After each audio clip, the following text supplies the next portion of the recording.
रूस के इलाके साइबेरिया में याकोत्स्क नाम का एक रीजन है। इसमें 3 लाख लोग रहते हैं। ये दुनिया की सरतरीन आबादी है। सर्दियों में इसका दर्जा हरारत 50 डिग्री तक गिर जाता है। याकोत्स्क का एक गांव ओमियाक्योन दुनिया का सरतरीन गांव है। इसका दर्जा हरारत -71.5 सेंटीग्रेड तक भी चला जाता है। सर्दियों के आम दिनों में भी इसका टेम्परेचर -47 सेंटीग्रेड तक होता है और ये दर्जा हरारत इस हद तक कम है कि लोगों का लयाब दहन तक मुंह में जम जाता है और ये बात तक करने के काबिल नहीं रहते। आँखों का पानी पतलियों में जम जाता है और 1.5 मिनट बाहर निकलने के बाद जिस्म के हिस्से स्नो बाइट की वजह से झड़ने लगते हैं। लोग सारी सर्दियां अपनी गाड़ियां स्टार्ट रखते हैं। क्यों? क्योंकि गाड़ी अगर एक बार बंद हो जाए तो फिर ये दोबारा स्टार्ट नहीं होती। इंजन सीज हो जाता है, बैटरी जम जाती है और रेडिएटर फट जाता है। लोग घरों में वॉशरूम्स तक नहीं बना सकते। क्यों? क्योंकि बोलो ब्रश जम जाता है और ये पाइप्स के ज़रिए बाहर नहीं निकल पाता। रीजन में अमवात के बाद कब्र खोदना मुश्किल तरीन काम होता है। पूरा गांव मिलकर पहले कब्र की जगह पर आग जलाता है।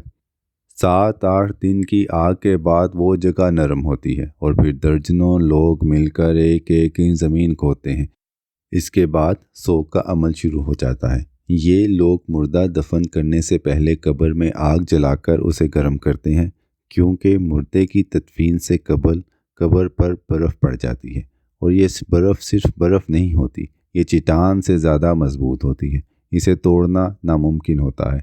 लिहाजा ये लोग कब्र में आग जला कर रखते हैं। रीजन में मोबाइल फ़ोन और इंटरनेट की सहूलत भी मुमकिन नहीं। क्यों? क्योंकि सिग्नल भी जैम हो जाते हैं और मोबाइल की बैटरियां भी काम नहीं करती। कैमरे से तस्वीर बनाना भी आसान नहीं होता। क्यों? क्योंकि लेंस और शटर के अंदर ऑक्सीजन जम जाती है, ये मूव नहीं होते। लेकिन आप इंसान का कमाल देखिए, इस रीजन में भी सैकड़ों हज़ारों साल से लाइफ चली आ रही है। सड़कें भी मौजूद हैं, मार्केटें भी हैं, रेस्टोरेंट और बाज़ार भी हैं, सरकारी दफातर भी हैं, स्कूल भी, और ये सब एक्सट्रीम वेदर में भी रवां दवा हैं। ओमियाकोन में स्कूल सिर्फ उस वक़्त बंद होते हैं जब गांव का दर्जा हरारत -55 डिग्री सेंटीग्रेड होता है, वरना इससे कबल स्कूल और दफ्तर दोनों खुले रहते हैं और लोग और बच्चे रोज़ हाजिर होते हैं। इन लोगों के लिए सर्दियों का मौसम आइडियल भी होता है, क्योंकि रास्ते के तमाम दरिया और झीलें जम जाती हैं, ये सड़कें भी बन जाती हैं और इन पर ट्रक चलकर पूरे इलाके के लिए साल भर की खुराक और ईंधन का बंदोबस्त कर देते हैं। जबकि गर्मियों में दरमियान में दरिया और झीलें हाइल हो जाती हैं और ये इलाके को बाकी रूस से काट देती हैं। आप इस इलाके की तारीख़ और जोग्राफिया देख लें। आप ये देखकर हैरान रह जाएंगे कि इस पूरे इलाके में -71 डिग्री सेंटीग्रेड पर भी किसी दौर में 23 लोग नहीं मरे, जबकि हमने मरी से -2 सेंटीग्रेड पर 8 जनवरी को 23 लाशें उठाईं। क्यों? मरी और ओमियाकोन में इतना फ़र्क क्यों है? आपने सोचा? ये याद रखें, दुनिया में मौसम इशू नहीं होता, मौसम की तैयारी इशू होती है। अगर आप सर्दी या गर्मी का मुकाबला करने के लिए तैयार हैं तो फिर कोई मसला नहीं। आपने अगर जहनी और जिस्मानी तैयारी नहीं की तो फिर आप लाहौर, रावलपिंडी और इस्लामाबाद में भी सर्दी से ठिठुर कर मर जाएंगे, या कराची में हीट स्ट्रोक का शिकार होकर 2000 मुर्दों में शामिल हो जाएंगे, या फिर सैलाब में बह जाएंगे। असल इशू तैयारी है। और मैं 87 मुल्कों की सियाहत और नॉर्थ पोल और साउथ पोल के तजर्बात से इस नतीजे पर पहुंचा हूं कि हम लोग तैयारी के मामले में बदतरीन लोग हैं। दुनिया में लोग सर्दी और गर्मी का 6 माह पहले बंदोबस्त शुरू कर देते हैं, जबकि हमारे पास अगले दिन के लिए माचिस, मोमबत्ती और चाय की पत्ती नहीं होती। लिहाजा ये वाक़या तैयारी की कमी की बदतरीन मिसाल है।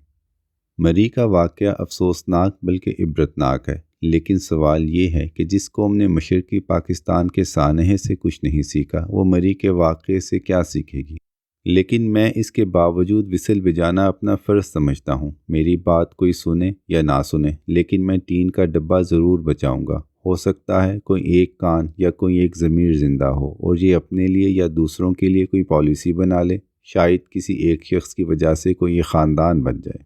सानहा मरी के 3 ज़िम्मेदार हैं: सियाह, मरी के लोग और हुकूमत। हम सबसे पहले सियाहों की कोताहियों को डिस्कस करते हैं। हमें मानना होगा हमारी आबादी का 90% हिस्सा गर्म तरीन इलाकों से ताल्लुक़ रखता है। हम बर्फ़ और पहाड़ी इलाकों के इशूज़ से सिरे से वाकिफ़ नहीं हैं।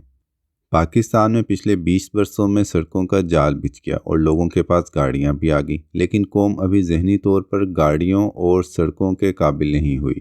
چنانچہ لوگ اچانک پورے خاندان کو گاڑیوں میں ٹھونستے ہیں اور کسی تیاری کے اور انفارمیشن کے بغیر مریخ، کاغان، سوات اور گلگت بلتستان کی طرف نکل جاتے ہیں۔ گرمی ہو یا سردی، کسی نہ کسی آفت کا شکار ہو جاتے ہیں۔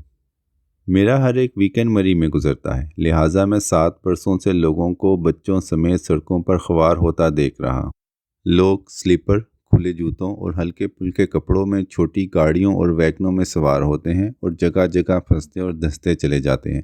بچے سڑکوں پر رو رہے ہوتے ہیں، خواتین کہہ کر رہی ہوتی ہیں اور بزرگ سر پکڑ کر کناروں پر بیٹھے ہوتے ہیں۔ چنانچہ میں اس سانحے کا سب سے بڑا ذمہ دار عام لوگوں کو سمجھتا ہوں۔ آپ خود سوچئے، جس شہر میں صرف 2500-3 ہزار گاڑیوں کی پارکنگ ہو، اس میں اچانک 1 لاکھ گاڑیاں آ جائیں۔ شہر میں صرف 2000 کمرے ہوں اور وہاں 4 لاکھ لوگ آ جائیں تو اس شہر کا کیا بنے گا؟ یہ اتنے لوگوں کی کیسے ٹیک کیئر کرے گا؟ دوسرا، برف کا ایک پروٹوکول ہوتا ہے۔ آپ کے پاس جب تک 4x4 جیپ نہ ہو، گاڑی کے چاروں پہیوں پر زنجیر نہ چڑھی ہو، آپ کے پاس اضافی پیٹرول، برف ہٹانے کے لیے بیلچہ، 2 دن کی تیار خوراک، پانی، دودھ، کمبل، واٹر پروف جیکٹس، اونی ٹوپیاں، مفلر، 2 سویٹر، واٹر پروف دستانے، water proof anti slippery long shoes, torch اور ٹریکنگ سٹکس نہ ہوں، آپ کو کسی قیمت پر برفانی علاقے کا رخ نہیں کرنا چاہیے، بالخصوص اس وقت جب آپ کے ساتھ 12 سال سے کم عمر بچے یا 70 سال سے بڑے بزرگ بھی ہوں۔ تیسری بات، ویکینڈز یا چھٹیوں کے دن برفانی علاقوں یا سیاحتی مقامات کی وزٹ کے لیے بدترین دن ہوتے ہیں۔ کسی سمجھدار شخص کو ان دنوں میں فیملی کے ساتھ کسی سیاحتی مقام کا رخ نہیں کرنا چاہیے، اور آپ کو اگر زیادہ ہی شوق ہے تو پھر کمرے، ہوٹل اور باقی ضروریات کا بندوبست کریں اور پھر گھر سے نکلیں، ورنہ یہ سیدھی سادی خودکشی ہوگی۔ چوتھی بات، برسات کے موسم میں بھی پہاڑی علاقوں میں ہرگز نہ جائیں۔ بارش میں دنیا کے تمام پہاڑی علاقوں میں لینڈ سلائڈنگ ہوتی ہے اور پہاڑی تودے اور چٹانیں گرنے سے ہر سال سینکڑوں خاندان دنیا سے رخصت ہو جاتے ہیں۔ گاڑیاں بھی ہفتہ ہفتہ لینڈ سلائڈنگ میں پھنسی رہتی ہیں۔ آپ اس پروٹوکول کو بھی پلے باندھ لیں۔ پانچویں بات، آپ اگر برف باری میں پھنس گئے ہیں تو گاڑی میں محصور نہ رہیں، گاڑی سائڈ پر لگائیں اور خاندان کو لے کر پیدل نکل جائیں۔ آپ کو جہاں بھی پناہ ملتی ہے آپ فوراً لے لیں، گاڑی کی قربانی دے دیں، لیکن اپنے آپ کو اور اپنے خاندان کو بچا لیں، اور یہ اگر ممکن نہ ہو تو ہر 15 منٹ بعد گاڑی سے اتر کر اس کے تمام دروازوں کی سائڈز اور سائلنسر سے برف ہٹا دیں، ورنہ دروازوں کے باہر برف جمع ہو جائے گی، یہ مکمل بند ہو جائیں گے اور آپ گاڑی سے باہر نہیں نکل سکیں گے۔ یہ بھی یاد رکھیں، مسلسل ہیٹر چلنے سے گاڑی کے اندر آکسیجن کم ہو جاتی ہے، اور اگر اس دوران سائلنسر کے سامنے برف جمع ہو جائے تو کاربن مونو آکسائڈ واپس گاڑی کے اندر آ جاتی ہے، اور یہ گیس خاموش قاتل ہے، اس کی بو یا ذائقہ نہیں ہوتا۔ یہ جب آتی ہے تو گاڑی میں موجود لوگوں کو محسوس ہوتا ہے کہ ہمیں نیند آ رہی ہے، جبکہ یہ بڑی تیزی سے موت کی وادی میں گر رہے ہوتے ہیں۔ لہٰذا گاڑی کا ہیٹر چلائیں تو شیشے ہلکے سے نیچے ضرور رکھیں، اور اگر برف میں پھنس جائیں تو ہر 10-15 منٹ بعد نیچے اتر کر دروازوں کے ساتھ ساتھ سائلنسر کے سامنے سے بھی برف ہٹاتے رہیں۔ آخری بات، آپ جہاں بھی جا رہے ہیں، خدا کے لیے جانے سے پہلے موسم کا حال ضرور جان لیا کریں۔